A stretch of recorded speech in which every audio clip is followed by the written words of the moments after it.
In our last video, we explored how we input data using a keyboard, letters, numbers, and symbols. But just typing isn't enough. If we don't store that data, it's pointless. That's where variables come into play in programming. Think of a variable as a container in memory. It holds the data we enter while a program runs, letting us access or modify it later. Let's break it down. Purpose: to store data. Definition: a variable is a name for a memory location.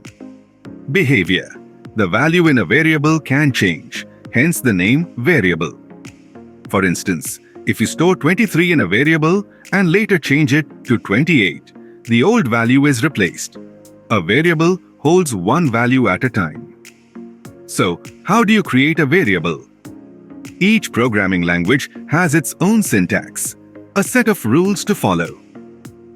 Basic syntax: data type variable name. Example: int num. Here, int is the data type and num is the variable name. We'll cover data types in the next video. This concept is so essential that no programming language can function without it.